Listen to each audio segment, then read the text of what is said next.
अगर आपको ये ऑडियो शो पसंद आता है और आप चाहते हैं कि ऐसी ही ऑडियो बुक्स इस शो पर हर हफ्ते आती रहें, तो एक छोटा सा कंट्रीब्यूशन हमारी मेहनत के नाम। आपकी कंट्रीब्यूशन से हम आपकी पसंद की किताबें खरीद पाएंगे और आपके लिए लगातार नई कहानियां ला पाएंगे। आप इस क्यूआर कोड पर अपने हिसाब से कुछ भी अमाउंट 10, 20, 50 कंट्रीब्यूट कर सकते हैं। आपको अगर कोई खास बुक चाहिए तो आप हमें ज़रूर बताएं। धन्यवाद। नमस्कार, मेरा नाम है एहतेशाम रईस और आप सुन रहे हैं दिव्य प्रकाश दुबे द्वारा लिखी गई आंखों बाको। खुश रहो। एयरपोर्ट पर रोज के जैसे ही चहल पहल थी। इतने में 50 साल का आदमी कैफे में घुसा। उसकी नज़र किसी का इंतजार कर रही थी।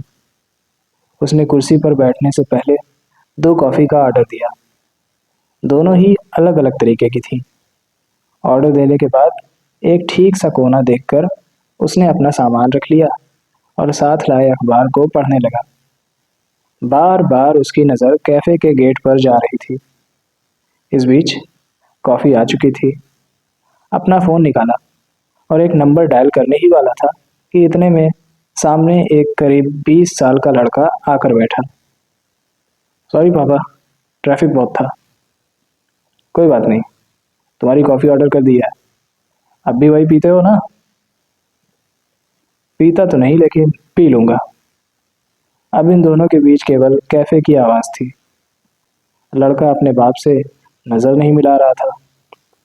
बाप को भी समझ नहीं आ रहा था कि वो बात शुरू कहाँ से करे। काम ठीक चल रहा है तुम्हारा? हाँ, अभी तक तो ठीक चल रहा है। फर्स्ट राउंड फंडिंग मिलने वाली है। तुम्हें नहीं लगता कि तुम्हें डिग्री पूरी कर लेनी चाहिए थी? बाप ने कॉफ़ी एक झटके में ख़त्म करते हुए ये बात पूछी। आप हर बार यही बात क्यों ले आते हैं? इस पर बात हो चुकी है। एक बार फिर से बातें खत्म हो गई थी। ठीक है, तो मैं चलूं? बेटे ने अपनी कॉफ़ी खत्म करते हुए पूछा। मैंने तुम्हें बात करने के लिए बुलाया है ना? बाप ने आंखों को चौड़ा करते हुए कहा। ओके, लड़के ने मन मार कर कहा। एक और कॉफ़ी पियोगे? नहीं। कुछ खाओगे? लड़के ने कोई जवाब नहीं दिया। बाप उठा और काउंटर पर जाकर 2 सैंडविच ऑर्डर कर ही रहा था कि लड़के ने आकर अपनी पसंद का सैंडविच बताया। लड़के ने सामने रखा अखबार लिया और 1 मिनट तक अल्टा पलटा। इस पूरे समय बाप अपने बेटे को घूरे जा रहा था। बेटे ने अखबार रखते हुए पूछा, आप ठीक हैं? हाँ, ठीक हूँ। सैंडविच आ चुका था। लड़का जिस अंदाज में सैंडविच खा रहा था, उससे पता चल रहा था कि उसको काफ़ी भूख लगी थी। बाप अपने बेटे को इत्मीनान से खाता हुआ देखकर मुस्कुराया। खाना वाना कैसे खाते हो? बाई आती है। खाना समय से तो खाते हो ना? हाँ। आपकी ट्रिप कितने दिन की है? कल शाम की वापसी है। सैंडविच खत्म हो चुका था। लड़का सीट से उठा और उसने पूछा, मेरा ऑर्डर रिपीट हो जाएगा? हाँ, अपनी वाली ही मेरे लिए भी बोल दो। आपको वो अच्छी नहीं लगेगी। कोई बात नहीं, एक बार पीने में क्या है, देखते हैं। लड़के ने अपनी वाली कॉफ़ी ऑर्डर की। बाप अपने बेटे को काउंटर पर देख रहा था। इस बीच बाप के मोबाइल पर मैसेज आया। बात हो गई? बाप ने रिप्लाई किया, अभी नहीं। बेटा आकर बैठा और उसने अपने बाप की आंखों में आंखें डाले बिना ही कहा, मैं शादी में नहीं आऊँगा। बाप आगे से खिसक कर थोड़ा पीछे आ गया। मम्मी ने समझाया तुमको? नहीं, मुझे खुद ही नहीं आना। इससे पहले बाप कुछ बोलता, बेटे के फ़ोन पर प्रिया का मैसेज आया। मना कर दिया तूने? बेटे ने कोई जवाब नहीं दिया। सैंडविच आ चुका था। दोनों ने बिना बात किए कॉफ़ी पी। लड़का बीच बीच में अपना मोबाइल चेक कर रहा था। एक 5 साल का बच्चा कहीं से खेलते हुए टेबल पर आया। उस बच्चे के पापा पीछे से आए और सॉरी बोलकर उसको ले गए। बच्चे की नज़र अब भी इसी टेबल पर थी। मम्मी बता रही थी कि तुम्हारा बैक पेन बहुत ज़्यादा बढ़ गया है। मैंने आज का अपॉइंटमेंट ले रखा है। चलो दिखाते हैं। अब नहीं है इतना दर्द, कभी कभी होता है। अभी पूरी उम्र पड़ी है, बैक पेन को सीरियसली लेना चाहिए। शाम 7 बजे का अपॉइंटमेंट है, वहीं हॉस्पिटल मिलो, वहाँ से डिनर करने चलेंगे। मैं बाद में दिखा दूंगा पापा, आज बहुत काम है। काम दिन में निपटा लो। मैं दिखा लूंगा ना, अब इतना दर्द नहीं है पापा। शाम को हॉस्पिटल पर मिलो। लड़का उठकर जाने लगा। कैसे जाओगे? मैं छोड़ देता हूँ। नहीं नहीं, मैं चला जाऊंगा। लड़का उठकर चला गया। बाप उसको तब तक देखता रहा जब तक वो दिखना बंद नहीं हो गया। बेटे ने अपने पापा के मोबाइल पर मैसेज किया, सॉरी पापा, मैं नहीं आऊँगा। बाप ने रिप्लाई में लिखा, 7 बजे, लीलावती बांद्रा, सी यू। शाम को जब लड़का हॉस्पिटल आया तो उसके साथ उसकी गर्लफ्रेंड शेफाली भी थी। थैंक्स अंकल, मैं इतने दिनों से बोल रही थी, ये आ ही नहीं रहा था। बाप बहुत खुशी से शेफाली से मिला। वो जैसे ही हॉस्पिटल से निकले, बेटे ने कहा, अच्छा पापा, चलता हूँ, डिनर करके जाना। क्यों शेफाली? शेफाली मना नहीं कर पाई। लड़का उसको लेकर ही इसलिए आया था ताकि उसके बहाने जल्द निकल ले। डिनर टेबल पर बाप की बात शेफाली से हो रही थी। लड़का चुपचाप था। लड़कियों के होने से बातचीत की जगह बनी रहती है। शेफाली और बाप के पास एक कॉमन टॉपिक था, लड़के की बुराई। इसको लगता है कि ये अपनी मम्मी पर गया है, लेकिन ये ठीक वैसा ही है जैसा मैं था। आप कैसे थे? ये पूछकर शेफाली हंसी। यही, अपने बाप को कुछ नहीं समझना, उनकी बात न सुनना, कहकर बाप हंसा। उसने साथ ही में ये भी जोड़ा, ये तो फिर भी बात कर लेता है। मैं तो अपने पापा से एक बार ऐसा नाराज हुआ था कि 2 साल बात नहीं की थी उनसे। वो शायद आंटी की वजह से आया होगा इसमें, शेफाली ने कहा। बाप और बेटे ने एक दूसरे को देखा और देखते ही नजरें हटा ली। लड़के ने शेफाली को चलने का इशारा किया। शेफाली ने ध्यान नहीं दिया। लड़के ने बीच में ही बात काटते हुए पूछा, आपका काम हुआ? मुझे कोई काम नहीं था, तुमसे मिलने आया हूँ बस। बाप ने एक सांस में कह दिया। लड़के का सवाल उल्टा पड़ चुका था। मैंने कहा ना मैं शादी में नहीं आऊंगा। मत आना। शेफाली तुम आओगी ना?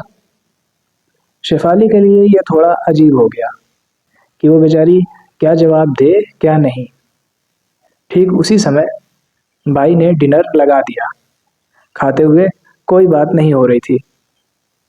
चलने से पहले बाप ने कहा, चलो तुम लोगों को छोड़ देता हूँ। लड़के के मना करने के बाद भी बाप ने उसको साथ बैठा लिया। शेफाली, इसकी दवा का पूछ लिया करना, देखना लापरवाही ना करे। ऐसे तो फोन उठाता नहीं है ये। जी अंकल। शेफाली के लिए भी अब बैठना मुश्किल हो रहा था। घर पहुंचकर लड़का और शेफाली जब टैक्सी से उतरे तो बाप ने पूछा, यार कॉफी तो पिला दो। दूध लाना पड़ेगा। ब्लैक कॉफी पिला देना। लड़का मना नहीं कर पाया। घर के अंदर पहुंचकर बाप ने कमरे का मुआयना किया। हॉल में उसकी और माँ की फोटो गणेश जी के साथ ही लगी हुई थी। शेफाली किचन में जाने ही वाली थी कि लड़के ने कहा, मैं बनाता हूँ। कुछ देर में लड़के ने हॉल में कॉफी लाकर रखी। शेफाली अब तक कपड़े चेंज कर चुकी थी। पापा, मुझसे नहीं देखा जाएगा, आप प्लीज अब आने के लिए प्रेशर मत बनाइए। बाप ने कोई जवाब नहीं दिया। उसने कॉफी का सिप लिया। लड़का बाप के कॉफी खत्म होने का इंतजार कर रहा था। शेफाली भी वहां आकर बैठ गई। जब मेरे पापा मरे तब मेरी उनसे बात नहीं होती थी। मैं उनसे बहुत नाराज था। वो मुझे अपने जैसा बनाना चाहते थे। उनके मरने पर मुझे रोना नहीं आया, न ही इस बात के बारे में मैंने कभी सोचा। मुझे उस दिन रोना आया जब तुम कॉलेज के लिए जा रहे थे। मुझे उस दिन तुम्हारे दादाजी की बहुत याद आई। उस दिन मैं उनकी कॉलेज में भेजी हुई चिट्ठियां पढ़कर बहुत देर तक रोया। मैंने सोचा था कि मैं कभी उनके जैसा नहीं बनूंगा।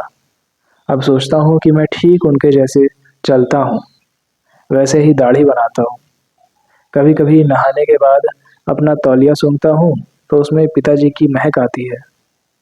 लड़के ने कॉफ़ी एक घूंट में पी ली और बोला, पापा मैं नहीं आऊँगा। आप दूसरी शादी कर ही क्यों रहे हो? बाप उठा और दरवाजे से निकलने से पहले बोला, खुश रहो, कोई दिक्कत होगी तो बोलना।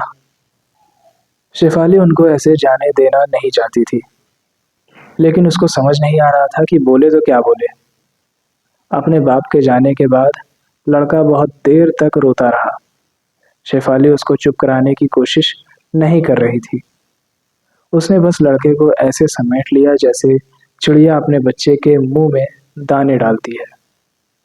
लड़का रोते रोते सो गया। सुबह उसकी टेबल पर नजर पड़ी। पापा ने एक लिफाफे में कुछ पैसे, एक क्रेडिट कार्ड और अपनी शादी की सब डिटेल लिखी हुई थी। लड़के ने कार्ड फाड़ने से पहले एक बार उसको ध्यान से देखा। क्रेडिट कार्ड को कैंची से काट दिया और एक नोट जिस पर लिखा था, आओगे तो अच्छा लगेगा, ज़्यादा नहीं बस 10 लोग होंगे। लड़के ने उस कागज़ को फाड़कर डस्टबिन में डाल दिया, मगर फिर कुछ देर बाद उस कागज़ को टेप से जोड़कर अपनी अलमारी में कपड़े के नीचे लगे अखबार की तह में दबाकर रख दिया। मम्मी की 3-4 मिस्ड कॉल्स पड़ी थी। लड़के ने फ़ोन नहीं उठाया था। शेफाली उठने के बाद काम पर जा चुकी थी। लड़का घर पर अकेला था। माँ का फ़ोन एक बार और बजा। मम्मी मुझे अकेला छोड़ दो यार, मुझे तुम लोगों के झगड़े में नहीं पड़ना। माँ ने गुस्से में फ़ोन काट दिया। माँ बाप कई बार बच्चों को हथियार की तरह यूज़ करते हैं। लड़का अब यूज़ नहीं होना चाहता था। उसने अपने काम में ध्यान लगाने की कोशिश की, लेकिन मन नहीं लग रहा था। उसने कुछ देर बाद अपनी मम्मी को सॉरी लिखकर भेज दिया। दिन भर इधर से उधर काम टरकाने के बाद उसने रात को पापा को फ़ोन किया। आप पहुंच गए? बस अभी लैंड किया है। बस इतनी सी बात हुई। शेफाली ऑफिस से आ चुकी थी। कुछ दिन में लड़का भूल ही गया कि पिता आए थे। वो अपनी दुनिया में खो गया। काम कई बार इसलिए भी ज़रूरी हो जाता है ताकि हम अपने दुख भूल सकें। शेफाली के पास लड़के के पिता का मैसेज आया कि उन दोनों की बुकिंग हो गई है। शेफाली ने लड़के को बताया, मगर लड़के ने कोई जवाब नहीं दिया। क्या सोचा है, चलना है? तू पागल है क्या? अपने बाप की शादी में जाने से ज़्यादा एम्बैरेसिंग कुछ होगा दुनिया में? अब इस बारे में कभी कुछ नहीं पूछना। शेफाली को बुरा तो लगा, लेकिन वो समझती थी। पिता ने पुश्तैनी जायदाद मम्मी और बेटे के नाम कर दी थी। शादी में अब एक दिन बचा था। लड़के ने पहले ही तय किया था कि वो नहीं जाएगा। मम्मी का फ़ोन आया। वो फ़ोन पर पता नहीं क्या क्या बोलती रही। लड़के को कुछ सुनाई नहीं पड़ रहा था। टूटे हुए रिश्ते में भी बहुत कुछ बचा होता है। शिकायत ही सही, कुछ तो जुड़ा होता ही है। लड़के ने बेचैनी में अपनी बाइक निकाली और सड़क के साथ हो लिया। इस बीच उसकी बाइक एक महंगी गाड़ी से टकराई। तब जाकर उसके ख्यालों की सीधी रेखा टूटकर बिखर गई। कार के अंदर से एक लड़की उतरी और बोली, मैं देख लूंगी, तुम्हें पता नहीं मेरे पापा कौन है। लड़के को कुछ सुनाई नहीं दिया, सिवाय इसके कि मेरे पापा कौन है। उसने अपना नंबर नोट कराया और विश्वास दिलाया कि कार बनवाने में जो भी खर्चा आएगा वो भर देगा। ऐसे मौके पर उसको अपने बाप की याद आई कि वो चाहता तो बोल सकता था कि उसका बाप कौन है, लेकिन उसको ऐसे लगा जैसे पिता से ब्रेकअप हो गया हो। उसको अपने बाप पर फिर गुस्सा आया। एक्सीडेंट होने से उसका मूड ऑफ हो गया था। वो जब घर पहुंचा तो पिता का मैसेज पड़ा हुआ था, मैं शादी नहीं कर रहा। इतने में माँ का फ़ोन आया। माँ बहुत खुश थी। बहुत अच्छा हुआ, ये तो होना ही था। कहीं गति नहीं मिलेगी तुम्हारे बाप को। जो हमारा नहीं हुआ वो किसी और का क्या होगा? माँ बोले जा रही थी। लड़का अनसुना किए जा रहा था। उसने अपने लैपटॉप बैग में कुछ सामान भरा और एयरपोर्ट की तरफ भागा। शेफाली ने यह बात पिता को बता दी। वो जैसे ही लैंड किया, पिता का मैसेज मिला कि वो उसको लेने आए हैं। लड़के को अच्छा लग रहा था कि वो उसको लेने आए थे। लड़के ने पापा को गले लगाया। कार पापा चला रहे थे। रेडियो में फरमाइशी गीत चल रहे थे। पिता तो अपने घर लेकर गए। उसकी माँ को छोड़ने के बाद ये पहली बार था जब वो पिता के घर आया था। घर में घुसते ही उसको वही फोटो दिखी जो उसने अपने घर में लगा रखी थी। इससे पहले घर का नौकर पानी टेबल पर लाकर रखता, बेटे ने अपने लैपटॉप बैग से पानी निकाल कर पिया और बोला, शैतानी करने पर जब मम्मी मुझे बाथरूम में बंद करके लाइट ऑफ कर देती थी, आप हमेशा मुझे बचाने आ जाते थे। मैं जब भी परेशान होता हूँ तो मुझे वैसे ही बाथरूम जैसा लगता है और मैं सबसे पहले आपको ढूंढता हूँ। पिता अपने बेटे की बात को ध्यान से सुन रहा था। पिता को लगा कि जैसे बेटा नहीं, उसके पिता बोल रहे हैं। मैं बस इतना चाहता हूँ कि आप जब परेशान हो तो सबसे पहले मुझे ढूंढें। पिता को बेटे से इस समझदारी की उम्मीद नहीं थी। पिता के कंधे पर से एक बोझ हट गया था। हर पिता अपने पिता का एक बोझ अपने अंदर ढोए हुए चल रहा है। एक दिन ऐसा आता है जब वो अपना बोझ आगे बढ़ा देता है और उसके लिए दुनिया हल्की हो जाती है। पिता बेटा बन जाता है और बेटा पिता। इस प्रक्रिया में किसी कागज पत्थर पर निशान नहीं बनते, कोई शब्द खर्च नहीं होते। पिता ने बेटे को गले लगा लिया।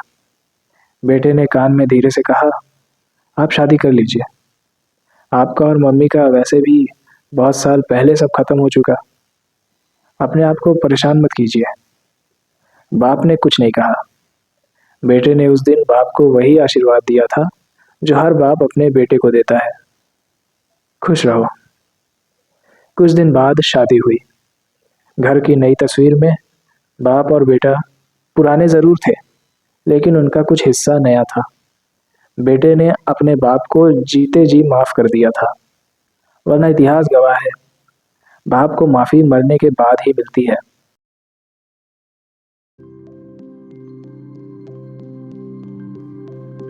Subscribe, subscribe, subscribe.